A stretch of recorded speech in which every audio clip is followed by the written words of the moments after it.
सोलह कारण भाई तीर्थंकर जे भये, हर्षेन्द्र अपार मेरु पेले गए। पूजा करि निज धन्य लख्यो बहु चाव सो, हमहु षोडश कारण भावे भाव सो। हमहु षोडश कारण भावे भाव सो। 16 कारण पर्व यहाँ चल रहे हैं और बहुत धूमधाम से हम इस पर्व को मना रहे हैं। मनाना भी चाहिए, लेकिन इन पर्वों को कैसे मनाया जाए, इन पर्वों को मनाने की विधि क्या है। ये पर्व चिंतन से मनाए जाते हैं। ये पर्व खा पी के नहीं, मौज मस्ती करके नहीं, ये पर्व संयम के पर्व हैं। 16 कारण भावनाओं में जब हम अभीक्ष्ण ज्ञानोपयोग नामक चौथी भावना की चर्चा कर चुके हैं, तो अब 5वां नंबर किसका आना चाहिए और क्यों। दर्शन विशुद्धि में श्रद्धा की बात कही, श्रद्धा पूर्वक विनय, विनय पूर्वक उनके बताए हुए मार्ग पर चलना, शील व्रतेश्वरतिचार। व्रतों का निर्दोष पालन करने के लिए ज्ञान का आधार, तो चौथी भावना अभीक्ष्ण ज्ञानोपयोग। अभीक्ष्ण माने निरंतर पढ़ने में, अध्ययन में, समझने में उपयोग को लगा रहा है। अभीक्ष्ण ज्ञानोपयोग, पढ़ता है, पढ़ाता है, सुनता है, समझता है, अपना उपयोग इसी में लगाता है। अभीक्ष्ण ज्ञानोपयोग 4। फिर कहते हैं 4 के बाद अब जब ज्ञान हो गया ना, तो ऐसा नहीं होता है कि ज्ञान तो हो और वैराग्य ना हो। ज्ञान हो और त्याग ना हो, ऐसा नहीं हो सकता। सच में ज्ञान कहते ही उसे है जो उस रूप परिणम जाए, नहीं तो वो ज्ञान ही क्या। ऐसा प्राचीन पंक्तियां हैं विद्वानों की, ज्ञान कला जिनके घट जागी, ते जग माहि सहज वैरागी। जिनके हृदय में ज्ञान रूपी कला जागृत होती है, वे इस जगत में अपने आप ही सहज ही वैरागी हो जाते हैं। इसका मतलब समझ होगी तो त्याग अपने आप हो जाएगा। समझ पूर्वक त्याग, वैराग्य, संयम, ये संवेग शब्द का अर्थ होता है वैराग्य। संवेग शब्द का अर्थ होता है भोगों के प्रति आसक्ति का त्याग, भोगों से विरक्ति। संवेग माने संसार, शरीर और भोगों के प्रति उदासीनता, वो संवेग है। संसार के प्रति, शरीर के प्रति, भोगों के प्रति, शरीर के प्रति आसक्ति इतनी टूट जाती है, शरीर के प्रति अपनत्व इस हद तक टूट जाता है कि शरीर की अवस्था जो हो रही है सो हो रही है, हमें कोई परवाह नहीं है। आसक्ति इस हद तक टूट जाती है कि अभक्ष्य पदार्थों का खिलाना तो होता ही नहीं है। खाने योग्य जो भक्ष्य पदार्थ हैं उनमें भी मर्यादा बांध लेते हैं, उनमें भी सीमित कर लेते हैं कि साहब लड्डू खाने में क्या ऐतराज है, कोई ऐतराज नहीं है, लेकिन आज तो अष्टमी है, एक ही टाइम खाएंगे और रोक लिया उसको। तो शरीर के प्रति भी, भोगों के प्रति भी, ठीक है ना, और संसार के प्रति भी उदासीनता जहाँ होती है उसका नाम है संवेग। और वो संवेग होगा ज्ञान पूर्वक, माने ज्ञान नहीं है।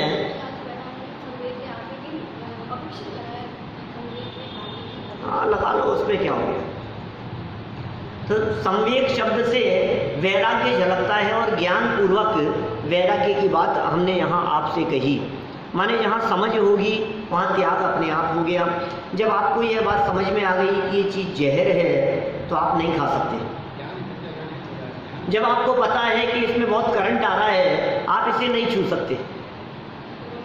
माने ज्ञान है ना हमारे को, हमें पता लग गया ना कि ये चीज़ खराब है, हमें मालूम है ना ये चीज़ नुकसान करने वाली है, हमें पता है ना ये शैम्पू लगाएगा तो बाल खत्म हो जाएंगे, तो फिर लगाएगा। आपको यदि इस बात का पता है कि ये चीज़ मेरे को रिएक्शन करती है, तो फिर आप लेंगे उसको। एक्सपायरी डेट, आपको पता है कि इस दवाई की एक्सपायरी डेट निकल चुकी है, तो आप उसको लेंगे, फिर भी ले रहे हैं। इसका मतलब ये है या तो आपको ज्ञान नहीं है, या फिर ज्ञान है, वो ज्ञान है ही नहीं। हाँ मेरे को पता है, तो पता है इसका मतलब तो एक्सपायरी डेट का मतलब नहीं समझता है। मतलब ये तो पता है कि डेट इसकी जुलाई 2018 थी और सितंबर चल रहा है, ये तो पता है, लेकिन तुझे ये नहीं पता कि ये लेने से क्या होता है। तो हम क्या कहें, हाँ मुझे पता है। क्या पता है तेरे को? माने पता कहते ही उसे है जिससे भाव भाषण हो, उसका नाम है मालूम होना। संवेग के संदर्भ में यही बात लागू होती है। देखिए कुछ बात यहाँ से पढ़ते हैं हम, ये संवेग क्या चीज़ है। 5वीं भावनाएं हैं, 4 भावनाएं कल तक हम पढ़ चुके हैं, उनके शब्दों का अर्थ समझ में आ गया होगा। दर्शन विशुद्धि होगी तो ये सब अपने आप होता चला जाएगा, सब अपने आप हो जाएगा, यही तो बात है। ये कह रहे हैं दर्शन विशुद्धि होगी तो अपने आप होगा। श्रद्धा के ऊपर डिपेंड करती है सारी चीज। पहला नंबर, पहला घड़ा ही उल्टा है तो सारे उल्टे ही आएंगे। पहला जैसा होगा ना, आगे की पूरी लाइन उसी आधार पर चलेगी। आप तो इंजीनियर हैं, आपने जिस तरह से सेटिंग से मकान की रचना चालू कर दी, अब आगे क्या होगा? बोले अब फिर इसी सिस्टम पे चलना पड़ेगा। क्यों सर? अब सारी फिटिंग, सारे प्रोसेस, अब क्योंकि वो जो एक बार जो चल गया, चालू हो गया ना जिस दिशा में, अब उसी दिशा में चलोगे आप। अब कुछ नहीं हो सकता है, अब बीच में चेंज नहीं कर सकते। तो आपको पहले सोचना चाहिए था कि साहब ये काम अपने बोले, तो पहले सोचना चाहिए था। अब तो बहुत आगे निकल गए, अब तो कुछ नहीं हो सकता है। तो दर्शन विशुद्धि में श्रद्धा, दर्श विशुद्धि धरे जो कोई, ताको आवागमन न होई, विनय महादारे जो प्राणी, शिव वनिता की सखी बखानी।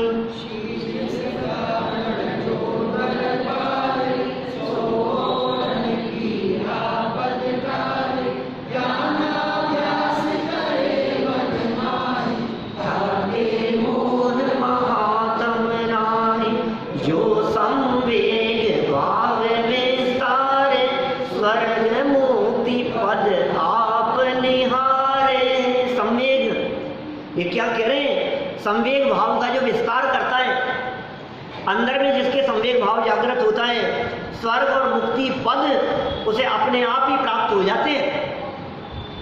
ये त्याग का बल है। ज्ञान विराग शक्ति ते विधि फल भोगत पै विधि, जटा जटी चिन्ह मूर्त जगधारी की मोहि रीति लगत है अटापटी।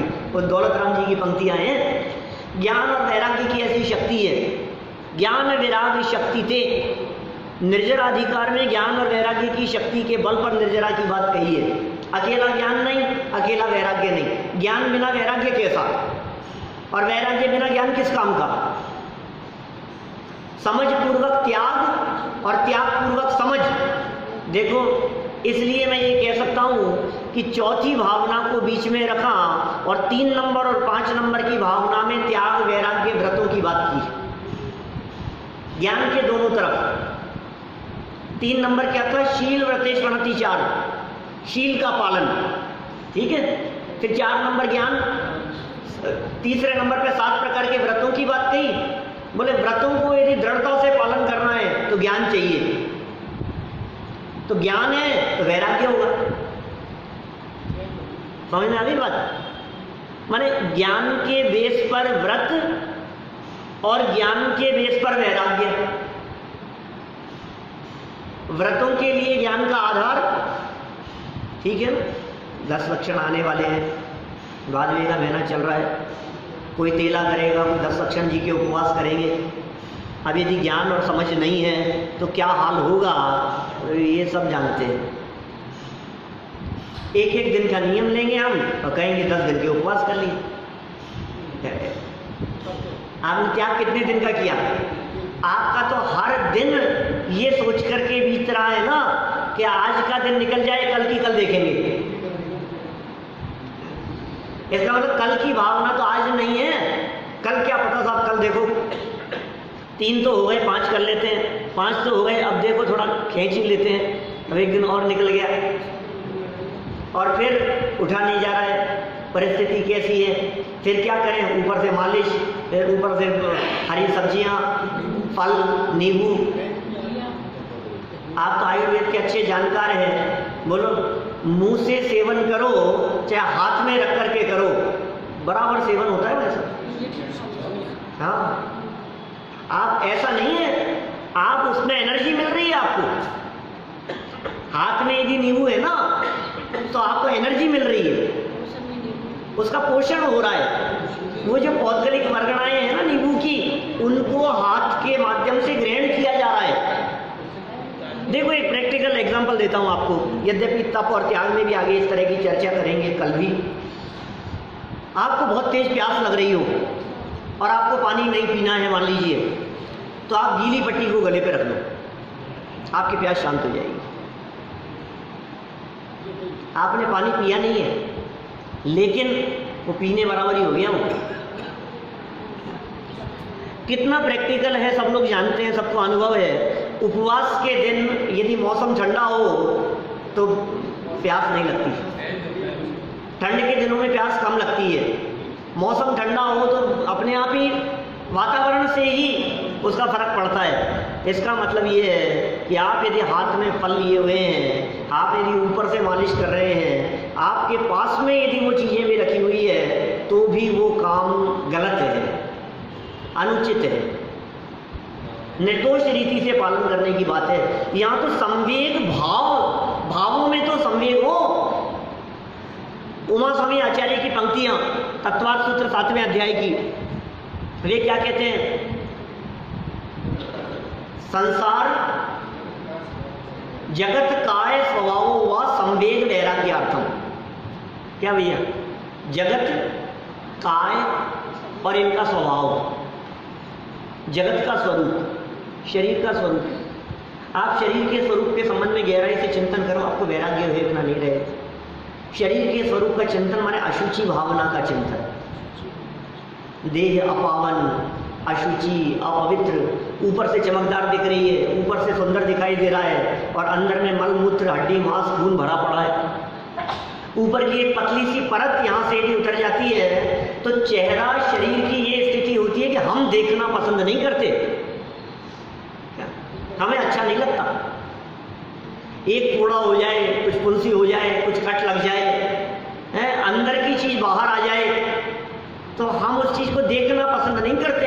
ये शरीर सर्वाधिक अपवित्र पदार्थ है अंदर से, भीतर यासम जगत में और ना ही, क्या शब्द है हमारे भावना में? घिन, गे, घिन माने घृणा करने वाला, गे माने पदार्थ, भीतर या सम, इस शरीर के भीतर की बात कर रहे हैं। भीतर या सम, इस पूरे जगत में घृणा करने वाला कोई दूसरा पदार्थ नहीं है। इतना घृणास्पद है ये शरीर। अब इस शरीर के बारे में विचार करो आप, अब फिर कहो मैं तो बहुत सुंदर हूँ, अच्छा हूँ, शरीर के लिए लगा रहे, क्या दम है इसमें? क्या थोड़े दिन की बात है, 4 दिन की, फिर वही चेहरे पर झुर्रियाँ पड़ने वाली है, मुरझा जाएगा चेहरा, काला पड़ जाएगा, फीका पड़ जाएगा, तेज खत्म हो जाएगा। ये शरीर की अवस्थाएं ऐसी हो जाएंगी। ये तो शरीर का स्वरूप है। और जगत के स्वरूप का विचार करें तो जगत के जीवों के मनों में जो मायाचारी भरी है, जो छल कपट है, जो धोखाधड़ी है, जो बेईमानी है, जो अंदर में कुटिल रूप परिणाम दिखाई देते हैं, एक एक के मन में ऊपर से चिकनी चुपड़ी बातें करते हुए अंदर में जो काट करने की भावना अंदर में बैठी हुई है, एक बार गहराई से इन बातों के बारे में विचार करें तो आचार्य देव कहते हैं ये जो तेरा ज्ञान है ये संवेग उत्पन्न करने में समर्थ है। वैराग्य हो जाए। मरने के बाद तो सब अच्छी अच्छी बातें करते, सब प्रशंसा करते रहेंगे और प्रशंसा हो सकता है उदय खराब हो तो आपकी चर्चा भी करते रहे। दाग में ले जाने तक उससे पहले पहले ही चलते हुए ही बहुत बड़ी आती है और खराब भी। दोनों तरह की बातें हो सकती है, कोई भरोसा नहीं है। सब तरह के लोग हैं दुनिया में, लोग सब तरह के हैं। आप तो कल्पना करो जी अपने आप के बारे में। क्या मेरा हो गया स्वर्गवास, क्या अब जहाँ भी वास होना हो क्या पता, ठीक है ना। और मरण हुआ यहाँ पर बैठे बैठे। आप अपने आप के बारे में विचार करो क्या, और सच में हो जाए स्वर्गवास, मर करके चले जाएं स्वर्ग में। तो आप जानते हैं जो जीव यहाँ से मर के स्वर्ग में जाते हैं वहाँ गर्भ में तो होते नहीं है ना, उत्पाद जन्म होता है उनका, सीधे लंबे चौड़े बड़े हो जाते हैं सेकंडों में। तो यहाँ से हम मरे और ऊपर पहुँचे, हम कल्पना करें हम वापस लौट करके आए, देखें जरा माहौल क्या चल रहा है। हम तो वहाँ बड़े हो गए स्वर्ग में, हम वापस लौट करके आ गए, वापस लौट करके आ गए और यहाँ अदृश्य होकर के खड़े हो गए साथ में। आप देख रहे हैं माहौल क्या चल रहा है। अब भरी सभा में माहौल चल रहा है, यार क्या हो गया, कोई क्या कह रहा है, कोई क्या कह रहा है, लगता है ये तो क्या पता बेहोश हो गए क्या। कोई कहता है डॉक्टर को बुलाओ, कोई कहता है पानी लेकर के आओ, कोई कहता है छींटे दो, कोई कहता है यार मैं तो अटक गया, मेरे को तो निकलना था। क्या ये सब की बातें चल रही है और हम खड़े खड़े चुपचाप वहाँ देख रहे हैं बगल में खड़े खड़े। क्यों साहब ये माहौल होता है कि नहीं, बताओ मेरे को। यार यहाँ अटक गए, मैं तो अभी मेरा तो जरूरी मीटिंग है, अभी अटक जाऊंगा, थोड़ा थोड़ा पीछे खिसकता जाता है, पीछे खिसकता पीछे निकल लेता है। घर में मराओ, यहाँ मराओ, इसको बाहर तो कर दो, इसको ये कर दो, है इसकी सोने की चैन तो उतार दो, इसको बिस्तरों से तो नीचे उतार दो, इसको ये कर दो। क्या क्या चल रही है बातें, बताओ मेरे को। लाश के पास अकेला मत छोड़ देना। हाँ अकेला मत छोड़ देना, ये मत कर देना, बातें कैसी कैसी चलती रहती है। और लाश पड़ी हुई है और इधर से बगल से आवाज आती है, अरे आप पहले खाना तो खा लो। दिन भर फिर क्या होगा, कैसा चलता रहता है माहौल, क्या चल रहा हम देख रहे हैं। हमारे लिए जो कहते थे कि आपके लिए पूरा जीवन है, वो कैसे कैसे परिणाम हमारे को दिखाई दे रहे हैं। फिर चल अभी रोना शुरू नहीं किया है क्या, रोएंगे तो तब जब लोग आएंगे।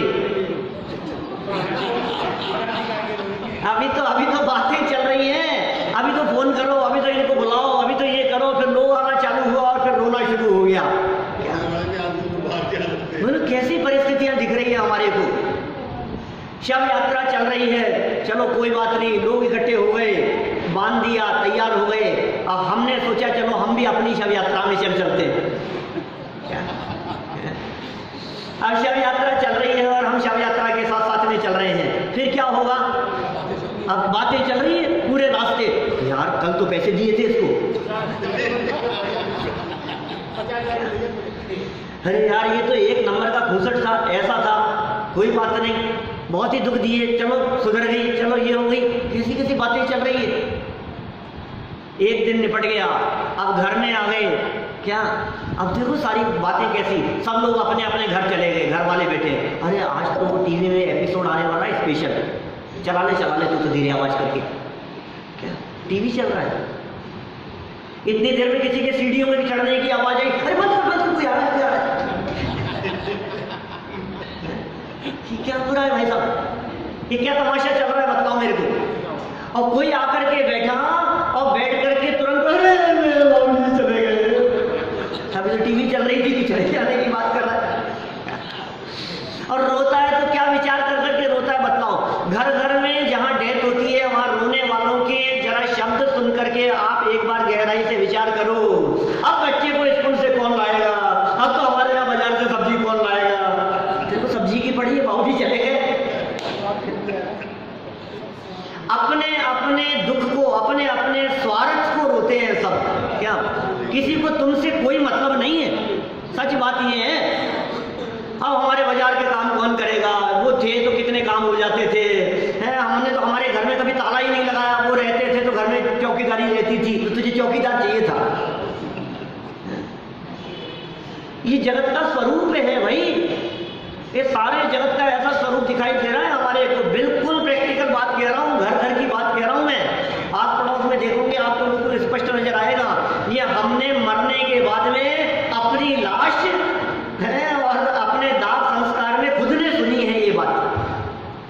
स्वर्ग में जाके वापस आके देखा ना हमने, क्या माहौल दिखाई दे रहा है। आपको ये बातें देख देख करके वैराग्य नहीं होता, आपको ये बातें देख देख करके ऐसा नहीं होता यार ये कितने स्वार्थी हैं, इनमें मेरे से कोई मतलब ही नहीं। मैं मर गया हूँ और ये टीवी देख रहा है, मैं मर गया हूँ और इसको अपने काम नहीं छूट रहे हैं। आज मरे और कल तीसरा दिन हो जाता है, कहता है 3 दिन के लिए तो शोक रहेगा। 3 दिन में पहले दिन तो शाम को मरे थे तो दिन भर दुकान चली थी, दूसरे दिन बीच में 1 दिन बंद रखता है, 3 दिन जाकर के सुबह खोल ही लेता है। कहता है 3 दिन का शौक है, का शौक है तेरा, शादी का कुछ नहीं है साहब, कुछ नहीं है, ये सब चलता रहता है इस तरह। ये कह रहे हैं यहाँ पर, ये जो संवेग भाव यदि तेरे हृदय में आएगा, माने तू जगत के स्वरूप के बारे में विचार करेगा, तो वैराग्य उत्पन्न हुए बिना नहीं रहेगा। ये बात यहाँ कह रहे हैं। और सच्चा वैराग्य यदि तेरे हृदय में होगा तो ये कह रहे हैं स्वर्ग मुक्ति पद, सच्चा वैराग्य यदि तेरे हृदय में हुआ तो स्वर्ग की भी प्राप्ति होगी और मुक्ति पद की भी अल्पकाल में प्राप्ति होगी। आप निहारे, आप देखेगा, प्रकट तेरे को स्वर्ग भी दिखाई देगा और प्रकट तेरे को मुक्ति की प्राप्ति भी हो जाएगी। इसलिए वैराग्य तो हो लेकिन ज्ञान पूर्वक हो और सच्चा हो। इसी भावना से मैं संवेग भावना की बात को तो अभी यहीं विराम देता हूँ। एक शब्द में संवेग को क्या कहेंगे? संवेग माने वैराग्य।